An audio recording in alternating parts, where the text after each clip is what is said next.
আপনারা কি জানেন, অনেক বিখ্যাত ব্যক্তি তাদের আসল নামে পরিচিত নয়। তাদের আসল নাম তাদের বিখ্যাত নামের আড়ালেই রয়ে গেছে। বন্ধুরা, আসুন আজকে আমরা কিছু বিশ্ববিখ্যাত ব্যক্তির আসল নাম উদ্ঘাটন করব। কিছু এমন নাম আছে যা শুনলে হয়তো চমকে যাবেন। তাই ভিডিওটা শেষ পর্যন্ত দেখার অনুরোধ রইল। ভিডিওটা ভালো লাগলে একটা লাইক দেবেন আর সবার সাথে শেয়ার করবেন। তাহলে শুরু করা যাক। মেরিলিন মনরো, অভিনেত্রী। আসল নাম নর্মা জিন মর্টেনসন। মনরো যখন অভিনয় জগতে আসেন তখন স্টুডিওর আধিকারিকরা মনে করেন তার নাম নর্মা জিন মর্টেনসন ততটা চটকদার বা স্মরণীয় নয়। তাই তারা তার নাম রাখলেন মেরিলিন মনরো। তখনকার দিনের বিখ্যাত ব্রডওয়ে অভিনেত্রী মেরিলিন মিলারের নাম থেকে মেরিলিন নামটি নেওয়া হলো, আর মনরো ছিল তার মায়ের পারিবারিক নাম। এই নামকরণ অচিরেই সফল প্রমাণ হলো এবং মেরিলিন মনরো হলিউডের বিখ্যাত অভিনেত্রী এবং তারকা হয়ে উঠলেন। চে গুয়েভারা, বিপ্লবী। আসল নাম আর্নেস্তো গুয়েভারা দে লা সেরনা। আর্জেন্টিনার মানুষ চে বিখ্যাত হবার আগে আর্নেস্তো গুয়েভারা নামেই বেশি পরিচিত ছিলেন। 1950-এর দশকে গুয়েভারা যখন ভ্রমণ করছিলেন এবং পরে কিউবান বিপ্লবীদের সাথে কাঁধে কাঁধ মিলিয়ে যুদ্ধ করছিলেন, তখন তার কিউবান সহযোদ্ধারা লক্ষ্য করেন যে তিনি অনবরত একটি শব্দ ব্যবহার করছেন, চে, যার মানে আর্জেন্টাইন কথ্য ভাষায় বন্ধু বা সহযোদ্ধা। তাই তারা তাকে ডাকনামে চে হিসাবে ডাকতে শুরু করেন।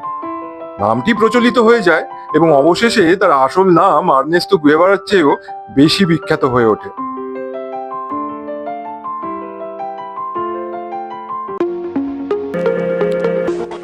লেডি গাগা, সঙ্গীত শিল্পী।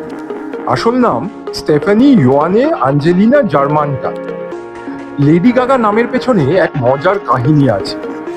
গাগার ভাষ্যমতে তার প্রাক্তন সঙ্গীত প্রযোজক রব ফুসারি তার কণ্ঠশৈলী এবং নাট্যধর্মী পরিবেশনাকে বিখ্যাত ব্রিটিশ রক ব্যান্ড কুইনের গায়ক ফ্রেডি মার্কারির সাথে তুলনা করতেন।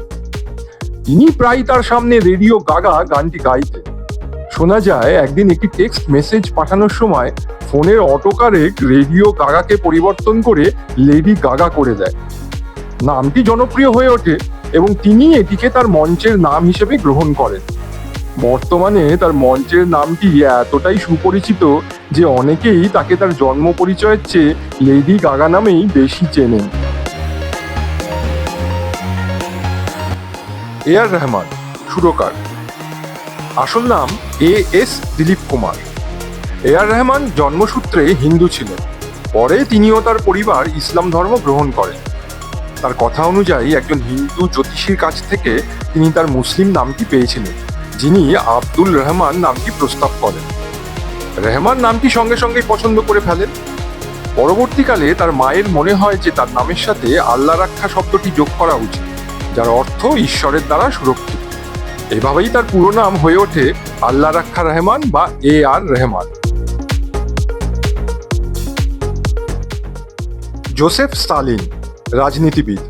আসল নাম জোসেফ ভিসারিওনোভিচ জুগাশভিলি। স্টালিন নামটি রুশ শব্দ ইস্পাত থেকে উদ্ভূত। জোসেফ স্টালিন এটিকে একটি বিপ্লবী ছদ্মনাম হিসাবে গ্রহণ করেন 1912 সালে, যার অর্থ ইস্পাত মানব এবং যা শক্তি ও দৃঢ়তার প্রতীক। রুশ সাম্রাজ্যের অনেক বিপ্লবীর মতো তিনিও রাজনৈতিক ও নিরাপত্তাজনিত কারণে একটি ছদ্মনাম ব্যবহার করতেন।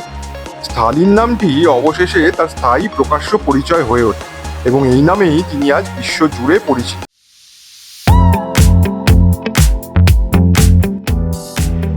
পেলে, ক্রীড়াবিদ। আসল নাম এডসন আরান্তেস ডু নাসিমেন্তো। পেলে ডাকনামটির উৎপত্তি হয় যখন তিনি স্কুল ছাত্র ছিলেন। তিনি তার বাবার ফুটবল দলের বিলে নামে একজন গোলরক্ষকের নাম পেলে বলে ভুল উচ্চারণ করতেন। তার বন্ধুরা তাকে পেলে বলে খ্যাপাতো। প্রথমে তিনি এই ডাকনামটি অপছন্দ করতেন এবং এর জন্য মারামারিতেও জড়িয়ে পড়তেন। পরিহাসের বিষয় হলো ডাকনামটি স্থায়ী হয়ে যায় এবং অবশেষে তিনি এই নামেই ইতিহাসের অন্যতম বিখ্যাত ক্রীড়াবিদ হয়ে ওঠেন। পেলে পরে বলেছিলেন যে পর্তুগিজ ভাষায় এই শব্দটির কোনো বিশেষ অর্থ ছিল না। এলটন জন, সঙ্গীত শিল্পী। আসল নাম Reginald Kenneth White. Elton John তার মঞ্চের নামটি পেয়েছিলেন তার প্রথম দিকের ব্যান্ড ব্লুসোলজির দুই সদস্যের নাম থেকে, স্যাক্সোফোন বাদক এলটন ডিন এবং প্রধান গায়ক জন বলড্রিন। 1972 সালে তিনি আইনত তার নাম পরিবর্তন করে এলটন হারকিউলিস জন রাখেন। না, হারকিউলিস নামটা পৌরাণিক চরিত্রের নামে নয়, বরং ব্রিটিশ কমেডি সিরিজ স্টেপটো অ্যান্ড সান এর একটি ঘোড়ার প্রতি শ্রদ্ধা জানিয়ে মাঝের নাম হারকিউলিস রেখেছে। বোনো, সঙ্গীত শিল্পী। আসল নাম পল ডেভিড হিউসন। বিখ্যাত আইরিশ রক ব্যান্ড ইউটুর গায়ক বোনোর ডাকনামটির উৎপত্তি ডাবলিনের বোনাভক্স নামের একটি শ্রবণ যন্ত্রের দোকান থেকে। বোনাভক্স একটি ল্যাটিন শব্দ যার অর্থ ভালো কণ্ঠ।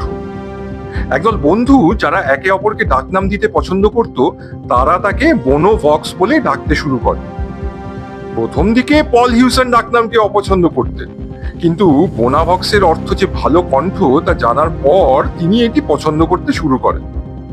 সময়ের সাথে সাথে নামটি সংক্ষিপ্ত হয়ে শুধু বোনো হয়ে যায় এবং সঙ্গীত শিল্পী হিসেবে বিখ্যাত করে তোলে।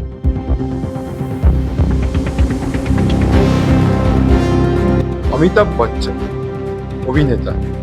আসল নাম ইনকিলাব শ্রীবাস্তব। ভারতের স্বাধীনতার আগে তিনি জন্মগ্রহণ করেন।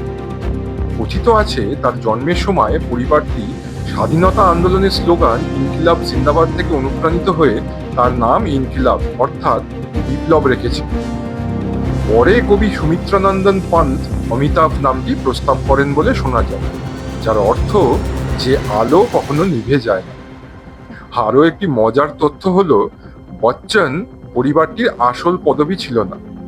পরিবারটির ঐতিহ্যবাহী পদবি ছিল শ্রীবাস্তব, কিন্তু তার বাবা বিখ্যাত কবি হরিবংশ রায় বচ্চন নামটি তার ছদ্মনাম হিসাবে গ্রহণ করেন এবং পরবর্তীকালে এটি পরিবারটির পদবি হয়ে ওঠে।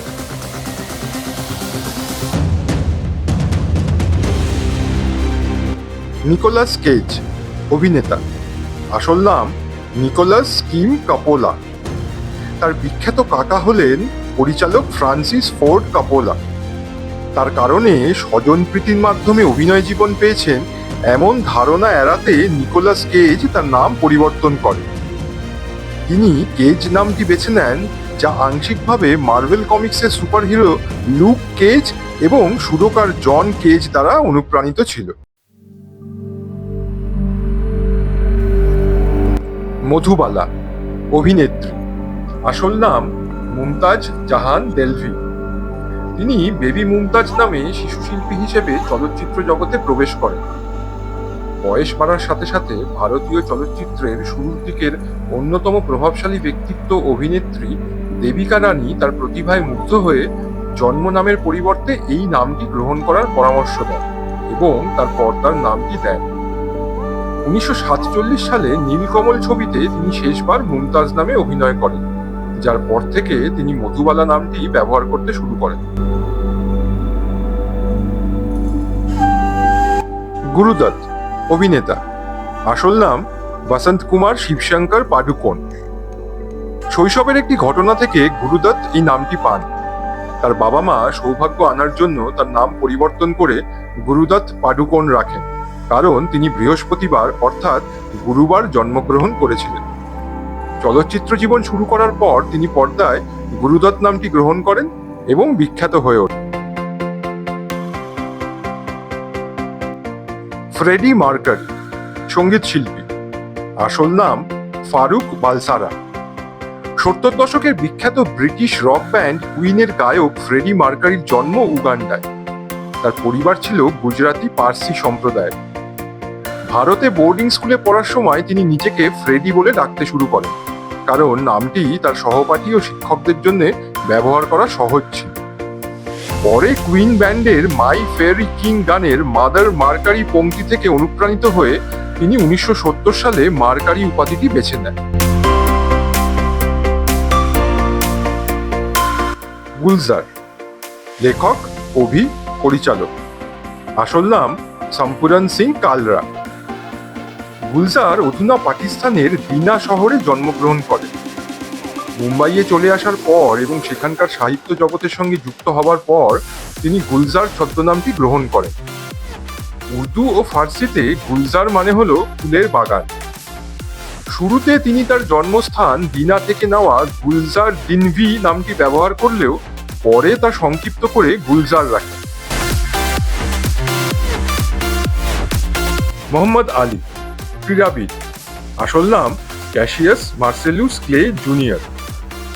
1964 সালে হেভিওয়েট খেতাব জেতার পর তিনি ইসলাম ধর্ম গ্রহণ করেন এবং নেশন অফ ইসলামে যোগদান করেন। তখন মোহাম্মদ আলী নামটি পান। তিনি মনে করতেন তার জন্মগত নামটি অর্থাৎ ক্যাসিয়াস ক্লে দাস প্রথার প্রতীক, তাই তিনি তা ক্যাসিয়াস ক্লে থেকে পরিবর্তন করে ক্যাসিয়াস এক্স রাখেন এবং তারপর যখন নেশন অফ ইসলামের নেতা এলাইজা মোহাম্মদ তাকে মোহাম্মদ আলী নামটি দেন, তিনি তা আনুষ্ঠানিকভাবে পরিবর্তন করেন। আলী দৃঢ়ভাবে চাইতেন যে তাকে যেন মোহাম্মদ আলী নামেই ডাকা হয় এবং যেসব সাংবাদিক ও প্রতিপক্ষ তার আগের নামটি ব্যবহার করা চালিয়ে যেত, তিনি প্রায়শই তাদের শুধরে দিতেন। তাহলে বন্ধুরা, এই হলো কিছু বিখ্যাত ব্যক্তিদের নামের পেছনের আসল নাম। দেখা যাচ্ছে নাম পরিবর্তন সবার জীবনেই সৌভাগ্য এনে দিয়েছে। আপনি কি আপনার নাম পরিবর্তন করেছেন নাকি? তাহলে কমেন্ট বক্সে আমাকে জানান। ভিডিওটা ভালো লাগলে লাইক আর শেয়ার করবেন, আর এরকম আরো কন্টেন্ট দেখার জন্য চ্যানেলটিকে সাবস্ক্রাইব করবেন। ধন্যবাদ।